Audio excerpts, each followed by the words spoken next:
প্রাক্তন সাংসদ মহুয়া মৈত্রর বাংলো খালি করতে দল পাঠালো ডিরেক্টর অফ এস্টেট। যদিও তার আইনজীবী দাবি করেছেন সরকারি বাংলো খালি করা হয়েছে, তারপর এই ডিরেক্টর অফ এস্টেট মহুয়া মৈত্রর বাংলের পরিস্থিতি খতিয়ে দেখতে এসেছেন। সরকারি বাংলো খালি করার নির্দেশ এসেছিল কেন্দ্রীয় আবাসন ও নগর বিষয়ক মন্ত্রকের তরফ থেকে। এবার শুক্রবার সরকারি সূত্রে খবর যে প্রাক্তন তৃণমূল সাংসদ মহুয়া মৈত্রকে বাংলো খালি করতে সরাসরি একটি দল পাঠিয়ে দিল কেন্দ্রীয় আবাসন ও নগর বিষয়ক মন্ত্রকের ডিওএ অর্থাৎ ডিরেক্টর অফ এস্টেট। এবং মহুয়ার মৈত্র যিনি আইনজীবী তিনি অবশ্য বলেছেন যে বাংলো খালি করে দেওয়া হয়েছে এবং ডিরেক্টর অফ স্টেটের হাতে সরকারি বাংলোটি তুলে দেওয়া হয়েছে। গত 4 ডিসেম্বর অর্থের বিনিময়ে প্রশ্নের মামলায় মহুয়া মৈত্রকে বহিষ্কার করেন লোকসভার অধ্যক্ষ ওম বিড়লা।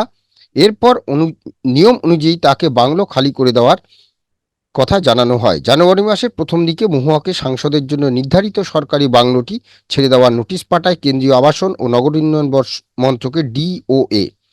সেবার তিনি এই নোটিশকে চ্যালেঞ্জ জানিয়ে দিল্লি হাইকোর্টের দ্বারস্থ হয়েছিলেন।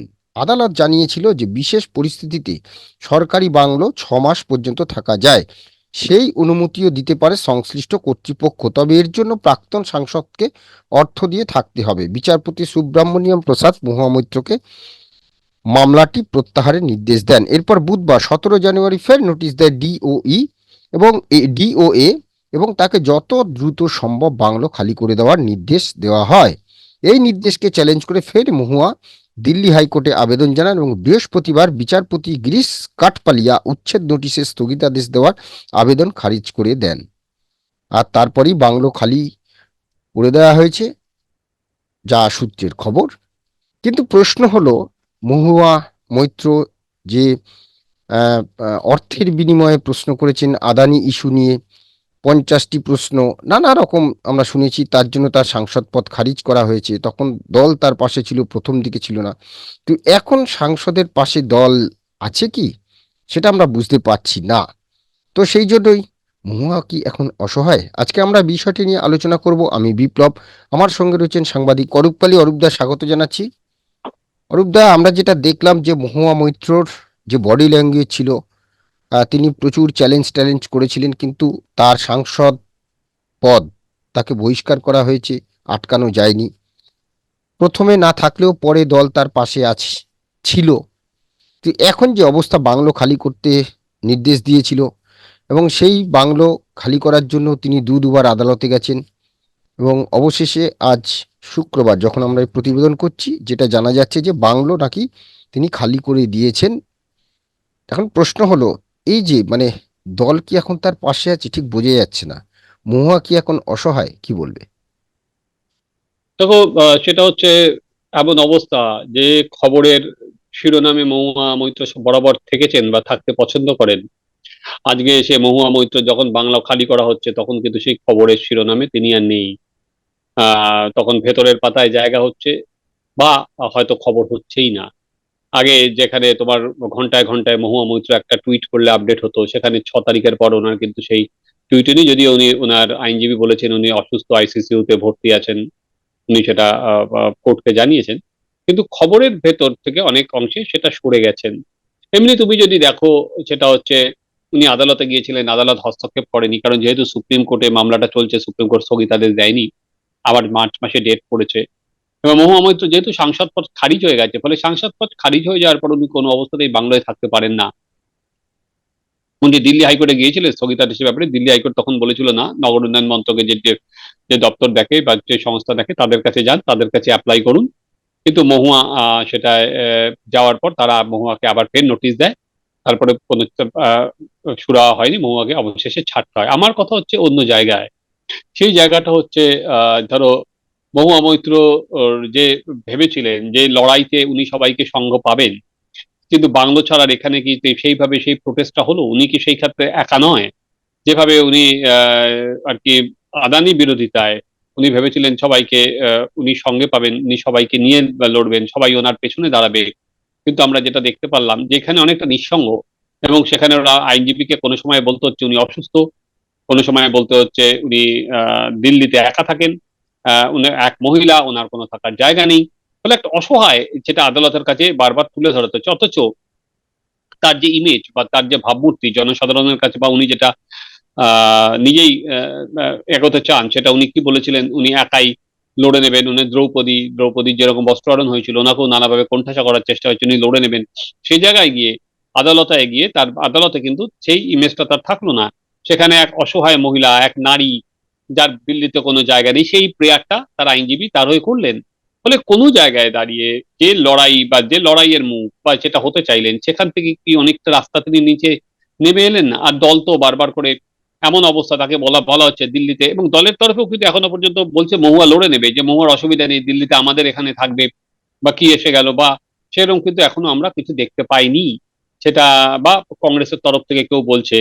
ফলে প্রতিটা জায়গায় যে যে নারীর লড়াইয়ের কথা উনি তুলেছিলেন, কিন্তু ওনার আইনজীবী যেটা বলেছিলেন, সেখান থেকে আর কি আদালতে তা অনেকটা নেমে এল উল্টো দিকে। আমি জানি না, সেটা হচ্ছে ধরো আহ, তোমার ঝাড়খণ্ডের বিজেপি সাংসদ, উনি যেটা টুইট করেছেন, কারণ নাম বলেননি, কিন্তু এক বরখাস্ত হওয়া তোমার নিশিকান্ত দুবের গতকালের যে টুইট, সেখানে কিন্তু নিশিকান্ত দুবে এক বরখাস্ত হওয়া এমপির কথা বলেছেন, যার নাকি আয়করে, ইনকাম ট্যাক্সে অনেক রোজগারের কথা জানা গেছে।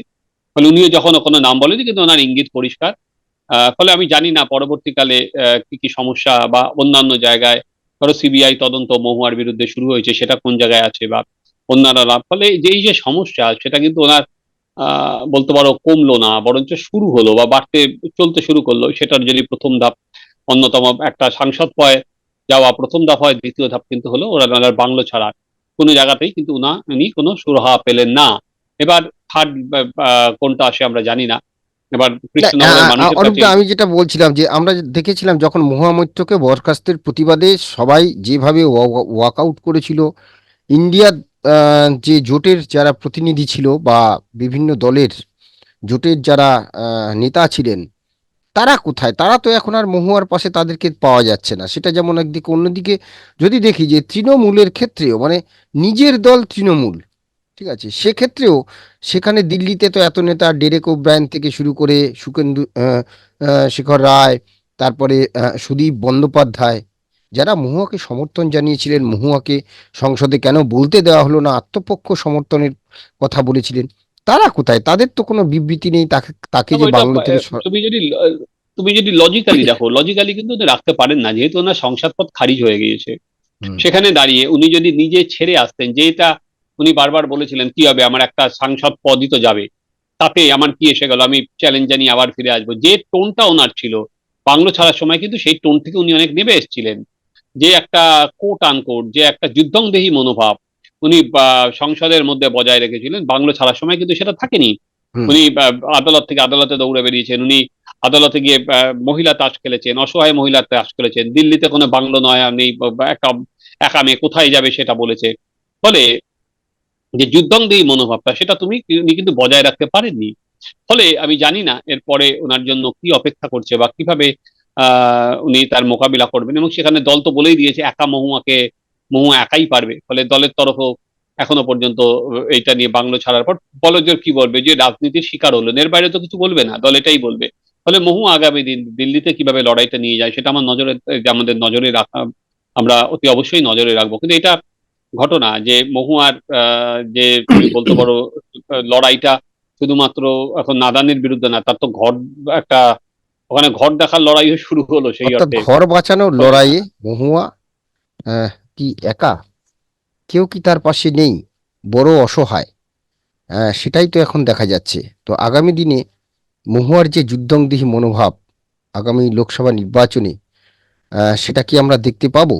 আমাদের নজর এখন সেদিকেই থাকবে যে আবার সেই মহুয়া মৈত্রকে আমরা ফিরে পাবো কিনা, তার যে বডি ল্যাঙ্গুয়েজ, তার কথার মধ্যে যারা উত্তেজনা ঝাঁজ ছিল, সেগুলো কি আমরা দেখতে পাবো আবার আগামী দিনে? ধরো ধরো একটা শেষ মুহূর্তে বলছি, যে 6 তারিখের পর থেকে ওনার কিন্তু কোনো টুইটও নেই, এমনকি রাম মন্দির নিয়েও কিছু বলছেন না উনি। হুম, হুম, হুম। হ্যাঁ, সেই তো যখন রাম মন্দির নিয়ে উত্তাল সারা দেশ, আগামী 22 জানুয়ারি নরেন্দ্র মোদীর হাত দিয়ে রামের মূর্তির যে উন্মোচন, রাম মন্দিরের যে উন্মোচন হবে, তা নিয়ে তার কোনো টুইট নেই। এটাই তাহলে কি তিনি অসহায় বোধ করছেন নিজেকে? এই প্রশ্ন নিয়েই আজকে আমাদের এই প্রতিবেদন শেষ করছি। আপনারাই আমাদের এই প্রতিবেদন সম্পর্কে আপনাদের মতামত অবশ্যই কমেন্টস বক্সে জানান। ভালো লাগলে লাইক দেবেন এবং অবশ্যই আমাদের চ্যানেল সাবস্ক্রাইব করবেন। সবাই ভালো থাকবেন। ধন্যবাদ অরূপদা, ধন্যবাদ আপনাদের। নমস্কার। বাংলা বলছি চ্যানেলটি সাবস্ক্রাইব করুন এবং সমস্ত অনুষ্ঠানের আপডেট পেতে বেল আইকনটি অন করুন।